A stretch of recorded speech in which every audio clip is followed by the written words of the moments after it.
ऐसी linear transformation हमारे पास exist करेगी ही नहीं। क्यों? क्योंकि ये थ्योरम को सेटिस्फाई नहीं कर रही है। ओके, तो ऐसे हमारे पास क्या आएगा, जो ए की आइगन वैल्यू है और A5 की आइगन वैल्यू, तो उसकी आइगन वैल्यू की पावर 5 ही हो जाएगी। ओके, इस सिस्टम ऑफ लीनियर इक्वेशन में हम यहाँ पे अल्फ़ा बीटा की वैल्यू है जो अलग अलग चेक करके देख सकते हैं, तो उस फॉर्मूले से हमारे पास ये आ जाएगा। हेलो गाइस, प्रणाम आप सभी को। आप सभी का स्वागत है हमारे यूट्यूब चैनल क्रांतिवीर मैथमेटिक्स पर।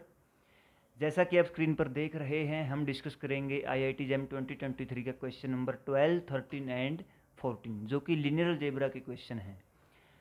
यदि आप इस चैनल पर नए हैं तो सब्सक्राइब कर लीजिएगा, क्योंकि हम यहाँ पर लगातार वीडियो डालते रहेंगे IIT JAM CSIR NET GATE PYQs की, और कुछ कंसेप्ट जो बहुत इंपॉर्टेंट है उनकी। तो आइए हम देखते हैं कि इसमें क्या करता है। क्वेश्चन नंबर 12 में इसमें बोलता है कि देयर एग्जिस्ट ए, फर्स्ट जो स्टेटमेंट हमारे पास है, there exist a linear transformation from R3 to itself T R3 to R3 such that range space and null space are the same. ये कह रहा है कि T का जो रेंज स्पेस है R of T is equal to null space of T।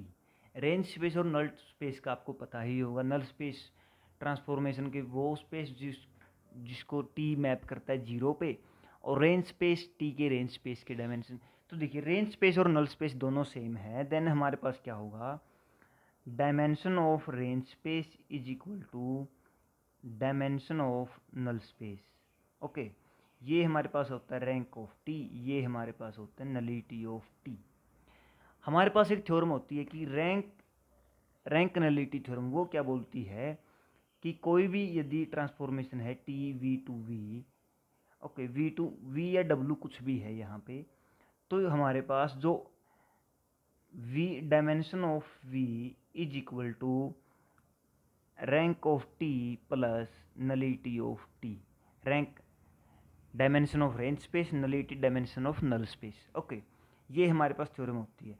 तो यहाँ पर इसने बोला कि डायमेंशन ये दोनों सेम है, तो ये दोनों हमारे पास क्या आएगा, 2 into rank of T is equal to dimension of V. V हमारे पास R3 है, तो R3 के डायमेंशन हमारे पास क्या होता है, 3।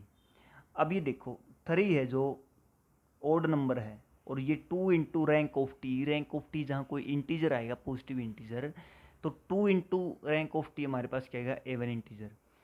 यदि वो इवन आता है और 3 ओड है तो ये इम्पॉसिबल हुआ ना, impossible. Then we can say that first statement हमारी जो है वो फॉल्स है। सेकंड में हम देखेंगे there exist a linear transformation R2 to itself. यहाँ पे मान लीजिए कोई भी T है, R2 टू R2। इसने बोला कि ऐसी एग्जिस्ट करती है कि null space and range space same, मतलब R of T is equal to null of T. Okay, similarly यहाँ भी हमारे पास क्या आएगा, देखिए डायमेंशन ऑफ वी हमारे पास 2 है, 2 is equal to 2 into rank of T. Then हमारे पास ऐसी कोई भी ट्रांसफॉर्मेशन जिसका रैंक 1 हो, और फिर उसका नल स्पेस का डायमेंशन भी 1 होगा, मतलब नलिटी भी 1 होगी। ऐसी लीनियर ट्रांसफॉर्मेशन हमारे पास बन सकती है कि जिसका रैंक ऑफ टी। देन हमारे पास स्टेटमेंट जो 2 है वो ट्रू हो सकती है, और इसका एक एग्जांपल है प्रोजेक्शन मैप। मतलब टी एक्स वाई को अगर x0 पे मैप कर दे, तो इसका हमारे पास डायमेंशन ऑफ रेंज स्पेस 1 आएगा, डायमेंशन ऑफ नल स्पेस ये भी 1 आएगा। तो हमारे पास सेम स्पेस हो गए, ये सिमिलर स्पेस हो गए, मतलब एग्जैक्टली सेम नहीं हो गए, एक एक्स एक्सीज है एक वाई एक्सीज है, तो ऐसा हमारे पास होगा।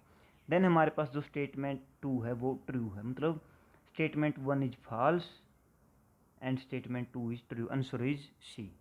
ओके, नेक्स्ट हम क्वेश्चन देखते हैं, क्वेश्चन नंबर 13। इसमें देखिए क्या बोलता है कि ए हमारे पास कोई मैट्रिक्स दी गई है, और बी हमारे पास मैट्रिक्स दी गई है A⁵ plus A⁴ plus I3। इसने पूछा कि which of the following is not an eigen value of B, मतलब बी की आइगन वैल्यू कौन सी नहीं हो सकती। ए हमारे पास है। देखिए किसी भी मैट्रिक्स की eigen value lambda is an eigen value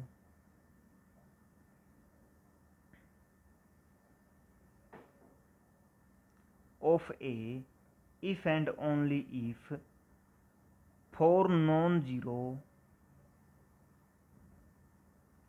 alpha, for any non-zero alpha there for non-zero alpha a alpha is equal to lambda alpha। यदि हमारे पास ये सिचुएशन हमारे पास सेटिस्फाई होती है देन हम कह सकते हैं कि लैम्डा ए की आइगन वैल्यू है। ये आइगन वैल्यू की या करेक्टरिस्टिक वैल्यू की डेफिनेशन है।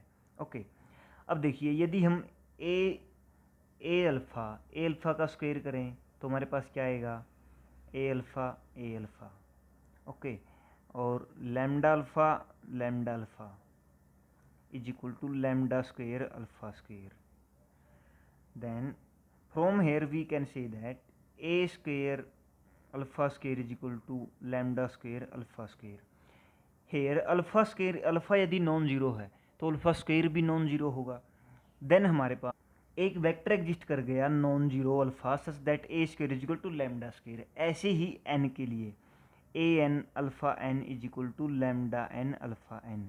तो अल्फ़ा एन भी नॉन जीरो है तो ए एन के लिए भी अल्फ़ा एन मतलब ऐसा अल्फ़ा एन एग्जिस्ट कर गया such that A n alpha n is equal to lambda n alpha n. तो यहाँ से हम क्या बोलेंगे, ए स्क्वायर की आइगन वैल्यू लैम्डा क्या है, lambda square is eigen value, ये आइगन वैल्यू से मैं लिख रहा हूँ eigen value of A square. और similarly lambda n is eigen value of A n. Okay, अब देखिए यहाँ पे हमसे पूछा गया कि बी की आइगन वैल्यू क्या होगी। A5 की आइगन वैल्यू क्या क्या हो सकती है, जो ए की आइगन वैल्यू आएंगी उनकी पावर 5। A4 में जो आइगन वैल्यू ए की आएगी उनकी वैल्यू 4। सेम आइगन वैल्यू एक टाइम पे सेम ही आइगन वैल्यू हमको यूज करनी है और I3 की जगह हमको लेना है 1। तो ए की आइगन वैल्यू आप देख लीजिए क्या है। ए की हम करेक्टरिस्टिक इक्वेशन लिखें तो हमारे पास क्या आएगी, x3 minus 3x square plus 100 20 ये भी 0 plus 2x and determinant, what is determinant of this, 10 minus 1 into 0, determinant is 0। Okay, then हमारे पास ये आई करेक्टरिस्टिक वैल्यू। और इसके अगर हम इसको हम फैक्टर इसके करें तो हमारे पास क्या आएगा, x minus 3 sorry x minus 2 x minus 1। Okay, ये हमारे पास फैक्टर आएंगे इसके इज इक्वल टू 0। देन हमारे पास आइगन वैल्यू क्या आई, ए की eigen value of A is 0 1 and 2। Okay, ये हमारे पास आइगन वैल्यू आई ए की।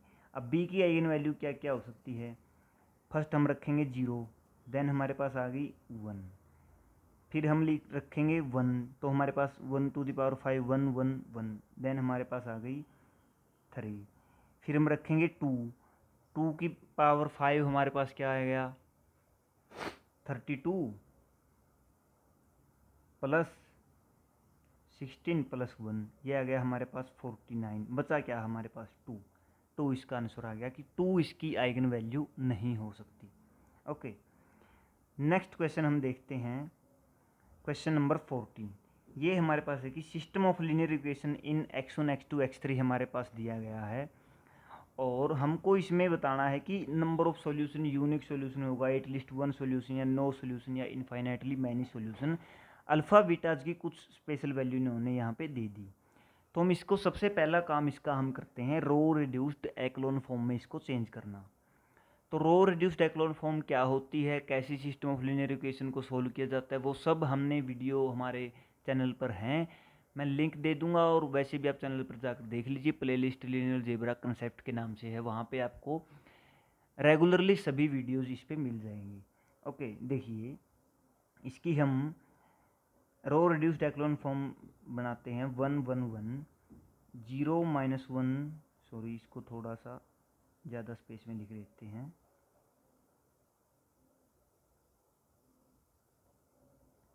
1 1 1 0 -1 1। इसको फर्स्ट रो को 2 से मल्टीप्लाई करते हैं और थर्ड रो से इसको माइनस करते हैं, 0 3 -2 1 अल्फ़ा -2, ये हमारे पास आया। और इस साइड हमारे पास आया 3 as it is 1 as it is and beta -6, ये हमारे पास आई row reduced echelon form. Augmented matrix हमने इसकी डायरेक्ट बना ली। तो अब यहाँ से हमारे पास क्या आता है, आगे हम क्या ऑपरेशन लगाते हैं इसी पे, 1 1 1 0 -1 1 एंड इन दोनों को ऐड करते हैं तो हमारे पास आएगा 0 0 अल्फ़ा -1 3 1 एंड बीटा -5, ये हमारे पास आई ऑगमेंटेड मैट्रिक्स। अब यहाँ पर आप देखिए इसके सॉल्यूशन के लिए इन्होंने दिया है 4n alpha beta, alpha not equal to 1, beta not equal to 5, beta equal to 5। अब देखिए यहाँ पे यदि हमारे पास अल्फ़ा को हम 1 ले लेते हैं तो ये क्वांटिटी हमारे पास क्या हो जाएगी, 0, और ये हमारे पास 0 आएगी, और ये क्वांटिटी भी हमारे पास 0 ही आनी चाहिए। क्यों आनी चाहिए 0? यदि हम इसको ऐसे लिखते हैं, देखिए ये मैट्रिक्स हमारे पास बनेगी ऐसे 1 1 1 0 -1 1 0 0 0, और इस मैट्रिक्स के साथ x1 x2 x3 is equal to 3 1, beta -5 हमारे पास आया। अब x1 0 x2 0, ये 0 आना चाहिए, तो इसका मतलब बीटा हमारे पास 5 आना चाहिए यदि अल्फ़ा को हम क्या लेते हैं, 1 लेते हैं। और उसके बाद हमारे पास इसके इनफाइनाइटली मैनी सॉल्यूशन होंगे यदि अल्फ़ा 1 है और बीटा 5 है। देखिए infinitely many solution for any alpha and beta is equal to 5। तो यहाँ पे हमारे पास ये beta is equal to 5, beta को अगर हम 5 ले लेते हैं तो हमारे पास इनफाइनाइटली मैनी सॉल्यूशन नहीं आएंगे। ऑप्शन डी हमारा इनकरेक्ट हुआ, क्योंकि यदि हम बीटा को 5 अगर ले लेते हैं तो यहाँ पे हमारे पास 0 आ जाएगा, और यहाँ पे 4 एनी अल्फ़ा इन्होंने लिया। यदि हम अल्फ़ा को मतलब 1 के इक्वल नहीं लेते तो यहाँ पे नॉन जीरो आ जाएगा, ऐसे आ जाएगा 1 1 1 0 -1 1 0 0। मान ले अल्फ़ा को हमने 2 ले लिया तो यहाँ पे 1, और यहाँ पे आ जाएगा हमारे पास 3 1 0।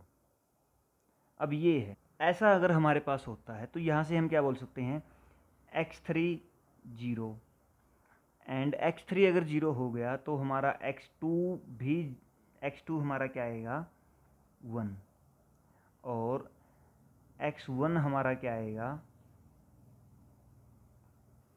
x2 -1 आएगा, और x1 हमारा यहाँ से 2 आएगा, x1 हमारा यहाँ से 4 आएगा।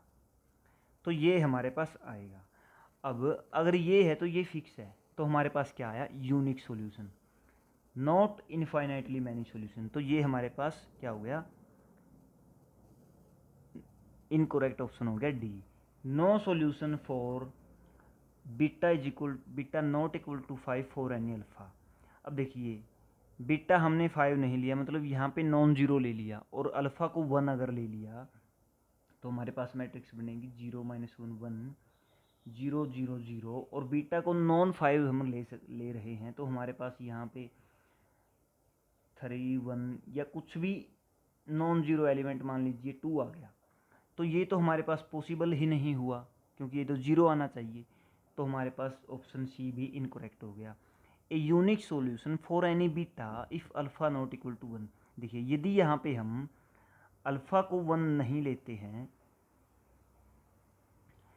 अल्फा हमारे पास 1 अगर नहीं आता है, देन हमारे पास ये होगी, देखो तीनों रो नॉन जीरो हैं, रो रिड्यूस्ड एक्लोन की, ये हमारे पास इन्वर्टिबल मैट्रिक्स और इसका यूनिक सॉल्यूशन एग्जिस्ट हमेशा करता रहेगा। ओके, तो ऐसे ही हमारे पास ये बी ऑप्शन करेक्ट हो गया और ए ऑप्शन हमारे पास एटलीस्ट 1 सॉल्यूशन, ये हमारे पास इनकरेक्ट, क्योंकि यदि हम अल्फ़ा को इसको 0 बना देते हैं, अल्फ़ा को 1 ले लेते हैं और बीटा को नॉन 5 लेते हैं, तो हमारे पास कोई सॉल्यूशन एग्जिस्ट नहीं करता। तो हमारे पास ऑप्शन बी करेक्ट आ गया और ए सी डी इनकरेक्ट। ओके, आज के लिए बस इतना ही इस वीडियो में। Thanks guys, thanks for watching this video and I hope आपको बहुत समझ आया होगा, अच्छा लगा होगा। चैनल को सब्सक्राइब कर दीजिए, लाइक कर दीजिए और अपने फ्रेंड्स के साथ शेयर कर दीजिए। पढ़ते रहिए, पढ़ाते रहिए। Bye bye, Tata.